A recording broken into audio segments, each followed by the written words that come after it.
A part of the Module 1 syllabus, or the Unit 1 syllabus rather, and a part of Module 1, it requires for us to derive certain equations or certain equations of motion when uh, the motion is in constant acceleration, or we could say that constant acceleration is observed. So there are different situations that involves motion when the acceleration is constant. And by what mean of constant, the acceleration is fixed. Now, one typical example that we can look at is um, the gravity due to, or the acceleration due to gravity. Now, whenever an object is falling from the sky, that object is going to have what we call a constant acceleration, right? And clearly that object is in motion, right? So this is an example of certain things that we can look at when the acceleration is constant, right?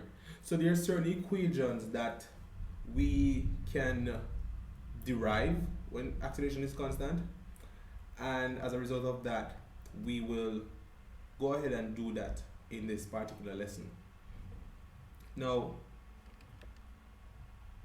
if we look at this particular graph, right, where we have velocity against time, if we go back to the first lesson where we looked at the different types of graphs, or we looked at acceleration and the different types of acceleration graphs, we will be able to can recall that this type of velocity versus time graph is when acceleration is constant, right?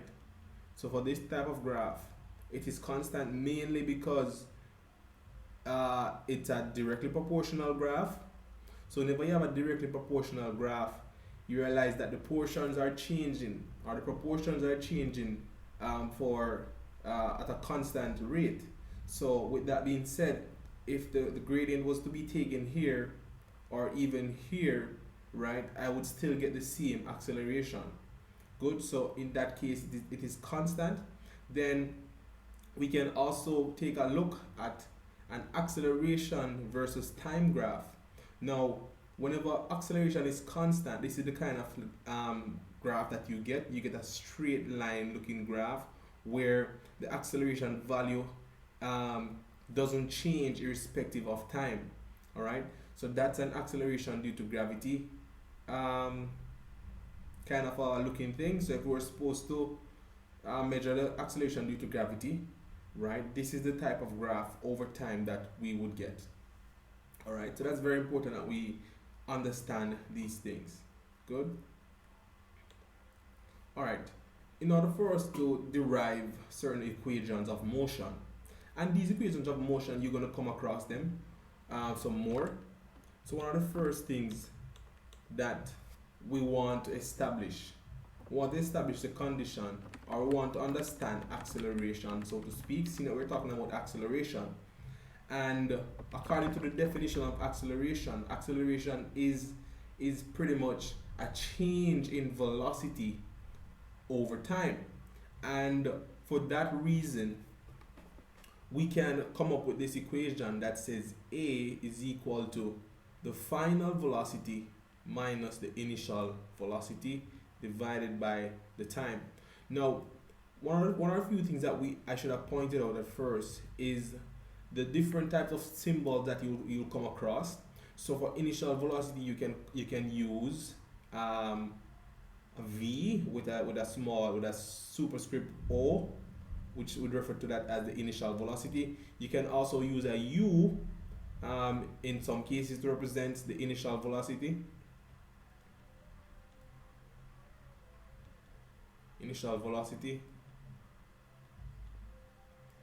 When it comes out to final velocity, we'll just go ahead and use a regular v for that. Acceleration, we use a.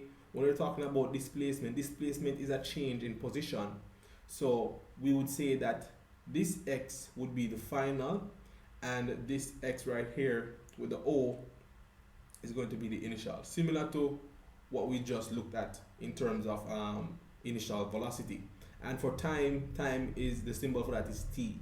Good. So with all of that information, we can pretty much derive an equation for, I would say we know the equation for acceleration already. It's a change in velocity over time. Now by rearranging that equation, I can get something like this, which states that my final velocity of the motion is equal to the initial velocity, which I'm going to use v naught, plus the acceleration times t. And all I did was to just transpose the equation to make v become the subject. So where I had a is equal to v minus v naught divided by t, I would transpose that equation to giving me this thing here. So let's actually do it. Let's actually go ahead and derive it.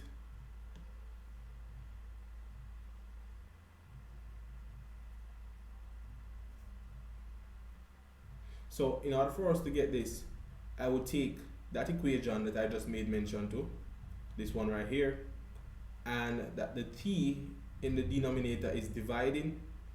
Let me just write it out, by the way. So a is equal to v minus v naught divided by t.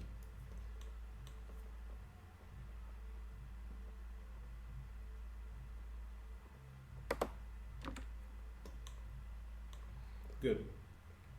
So I'm going to times t on both sides to get rid of the t on the right side. So I'm left with at is equal to v minus the initial velocity, which is v naught. I want the final velocity because that's what you're more likely to find whenever you're dealing with a motion, right? You want to know what's the final velocity. So I would transpose again. My v naught is being subtracted on this side, so I would have to plus it on both sides in order to get rid of it on one side. So minus v naught plus v naught would cancel on this side, and I would plus a v naught on this side. So what I'm left with is v is equal to v naught plus at, or we could say v is equal to u plus at. So that's our first motion equation when our acceleration is constant. All right, so let's note this as the first equation of motion that we have just derived. So it's important that you know how to derive these guys, because they can say, go ahead and derive the equations of motion. Okay, now with that being said, we know that information. Now the second equation is this equation here that involves displacement. This is one that we will have to derive or know how we come by it, right? So in order for us to can derive that, we have to start from the fact that average velocity, whenever you're averaging something, good, you take at least two. In this case, with this let's imagine that you throw a ball in the air twice, good, and you measure that velocity. So you have I would say v1, and then you have v1, and then you have v2, good. Now you generally want to take the average of that, right, just to get a better understanding of what that velocity is or so forth, good. So you would divide that by 2. So that's pretty much what our average velocity is. It's by taking the initial velocity, plusing it with the final velocity, and dividing it by 2, as you can see on the screen right here. Now one of the things that we have to understand is that average velocity is pretty much the total displacement divided by time, because remember, velocity has to do with displacement over time, right? Change in position over time. So we can go ahead and rewrite that by saying this by saying total displacement, which is your final minus your initial. So the x minus x naught is equal to your average velocity, so v av times t. Good. This is just coming from your regular velocity equation.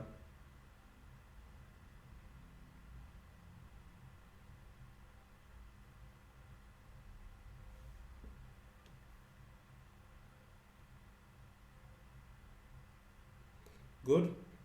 And from the mere fact that that's from the mere fact, but from this information here that says average velocity is equal to your final plus your initial divided by 2, we can now go ahead and substitute that in our equation. You understand? You can go ahead and substitute that. So we're still saying that total displacement is equal to, now it is all equal to initial velocity plus final velocity times time divided by 2. So we're just replacing some information here, right? So we know our average velocity is equal to that. Good. And we know that our average velocity is equal to total displacement over time.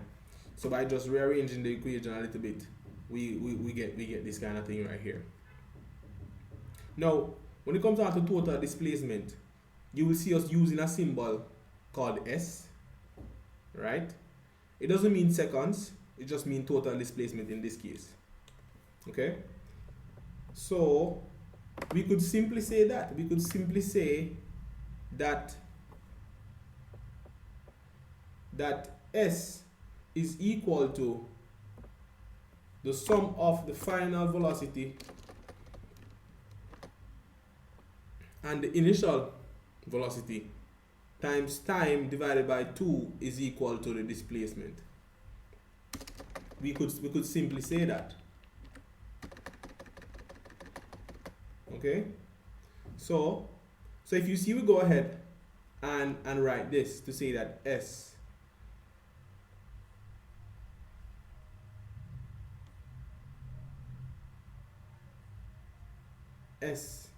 is equal to U plus V, put that in bracket.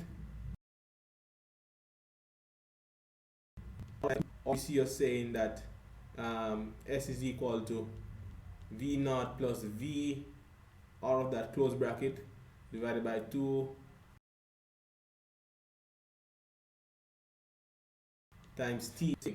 Now, we can pull back a little bit as well to this equation.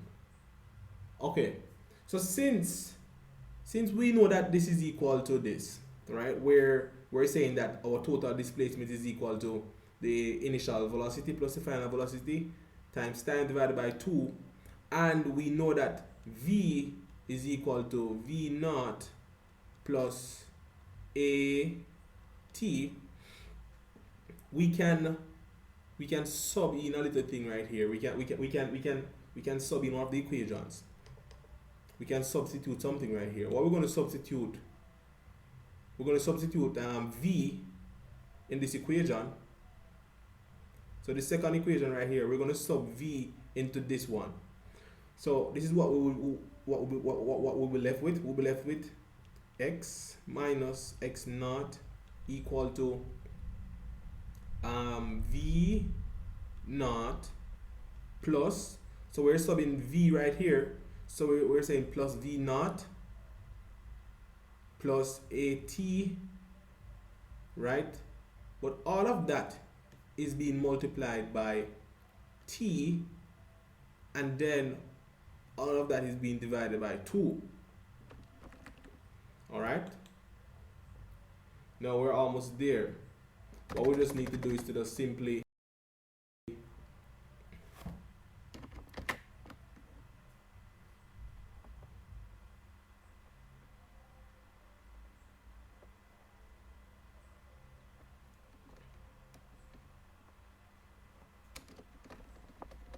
what we need to do is to just simply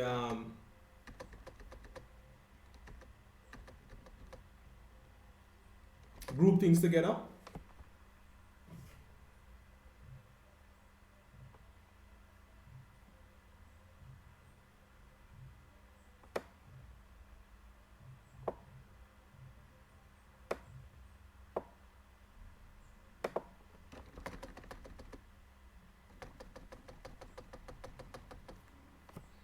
Yes.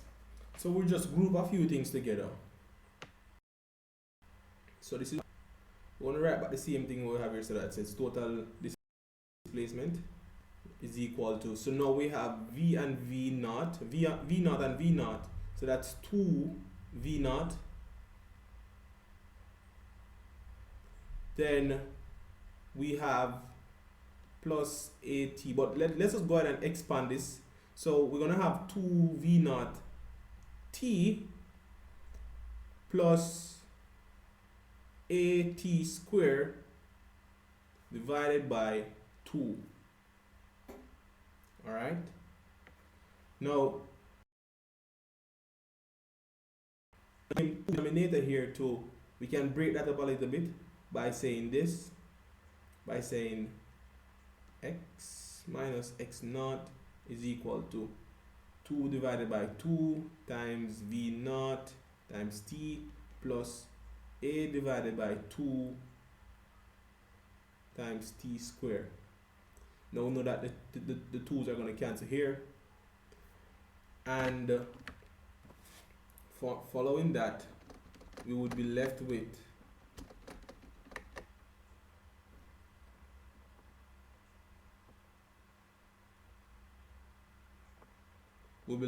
this equation that says, remember, we can replace this by saying S, so we'll be left with S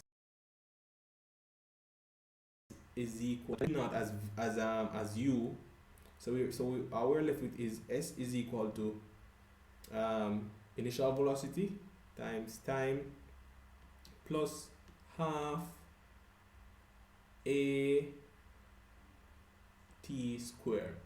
And if we go back up, we'll realize that this is the same second equation of motion that we will come across from time to time, and that simply just involves saying you're finding the final displacement of the motion, right? From time to time, we can say find the final displacement that the ball traveled, right, in the horizontal axis or the vertical axis. Okay, yeah. So that's an equation that you will come across using. It says S is equal to UT plus a half AT squared, and that's just simply finding the total displacement. All right, and displacement speaks to your final minus your initial. So from time to time, you would have to use this equation, because you might know the final, you might know the final, but you might not know the initial, and they might want you to find the initial, or they give you the initial and they might ask you to find the final. So just remember that your displacement can be broken down into this, right, by saying x minus x naught, which is your final, minus your initial.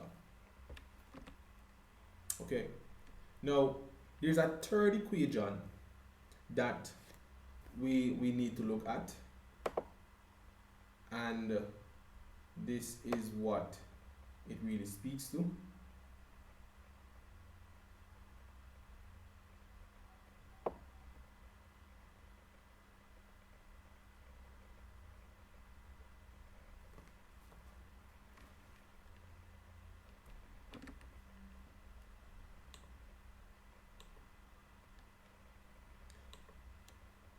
So this is the third equation that we need to derive.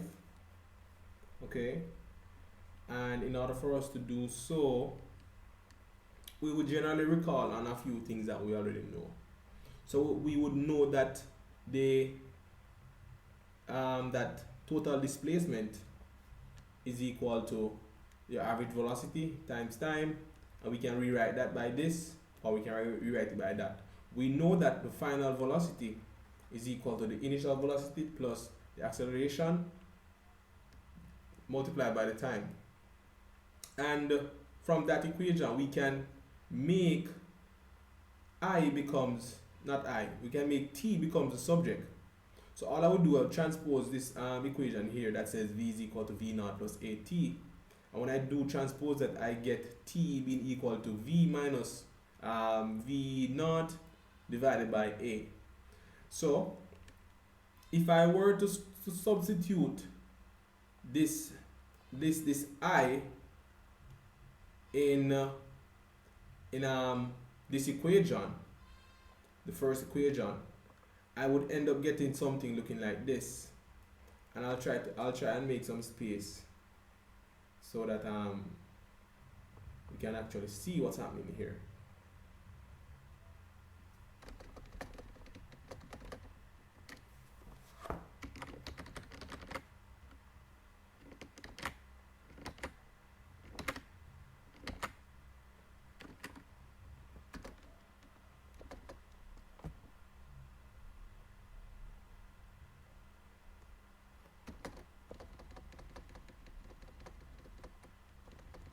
It's not a hard thing. The third equation is not hard to derive.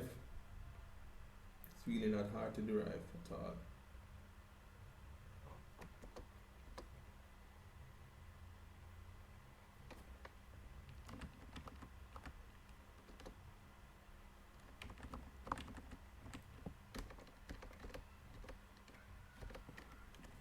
Good. So all we're doing, we're taking certain things that we already know. So we know that total displacement is equal to average velocity times time, and we know that final velocity is equal to initial velocity plus at. And as I said, that we would make t become the subject for this particular equation.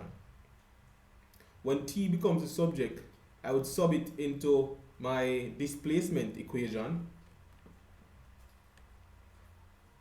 And when I sub it in my displacement equation, I would get something of this nature. I would get x. Yeah, when I sub it, I would get this equation right here. So let me write it right here. So x minus x naught is equal to v plus v naught. All that is in bracket. And this is being multiplied by v minus v naught,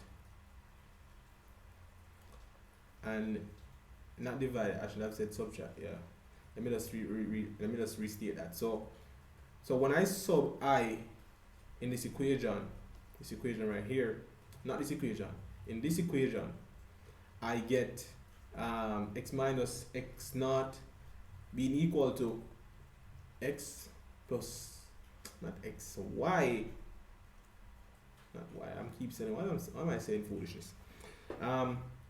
V plus v naught times v minus v naught, and all of that is divided by 2. Now let's take a look at this part here of the equation. We pretty much have what we call a difference of two squares being shown right now. So we're going to expand that. And when we expand it, we're going to realize that we're going to get this. So if we go ahead and expand, so let's work this aside. So v plus v naught times v minus v naught.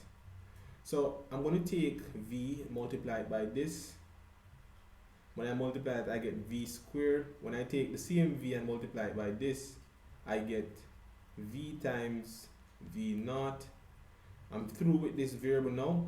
So I'm going to take the second variable. I'm going to say, by the way, this is plusing, by the way. Yeah. So I'm going to say v naught times v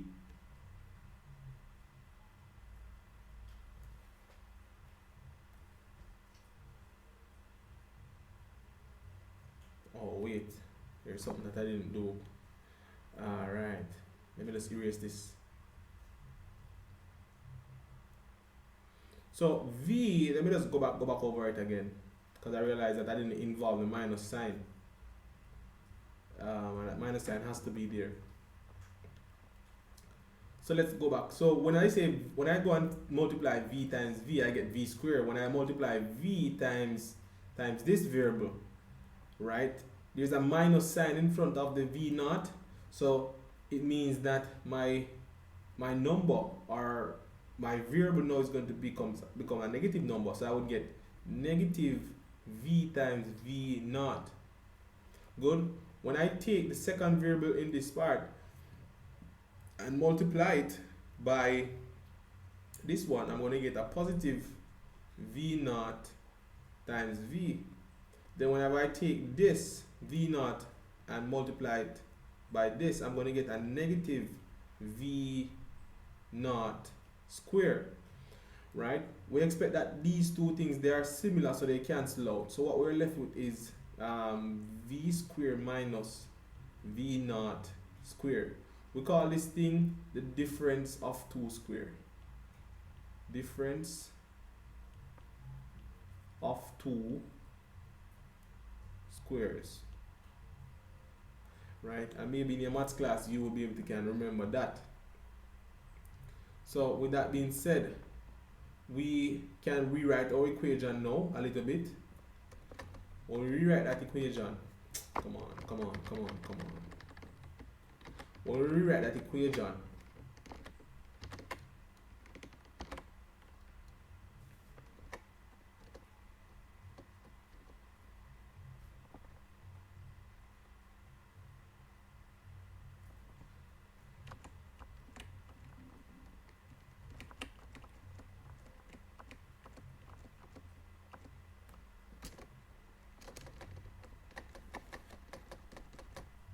so if I was supposed to go and rewrite that equation now, I would have x to the minus x naught, no, not to the minus, x minus x naught is equal to, we're going to replace all of this right here with the v square minus v naught square, all of that divided by 2a. Fair enough. Now, as we said, we're always focused on finding the final velocity, so to speak. So we can rearrange our equation so that v square is the subject. Okay, so by doing that, this 2a is being divided. When it goes over here, it's going to multiply. So what I have now is x to the minus, or x minus x naught, all of that multiplied by 2a is equal to v square minus v naught square. And the v naught square is being minus over this side, so when it comes over here, it's going to become plus. So all I'm left with is this thing here, to say that v naught square, positive v naught square, is going to add to 2a bracket x minus x naught, which is equal to v square. And from that, we can even rewrite it to say that v square is equal to v square, or v naught square, plus 2au, right? Wait, not u, s rather, s as. Good. Or we can also rewrite it by saying that this is the same thing as saying u squared plus 2as. Okay, that's how you would derive that equation for motion. And this is when our acceleration is constant, as we normally said, right? Now, if you want to recall the whole difference of two squares, you can check the textbook that we have. At the back of it, it would explain it a little bit more. But we call this the difference of two squares. Good. Yes. So I believe this would cover us speaking on the the main equations um, of motion when acceleration is constant. We did look at them. We did look at it in great depth. We derived them, right? So I believe we should be able to can derive it in the future. Okay.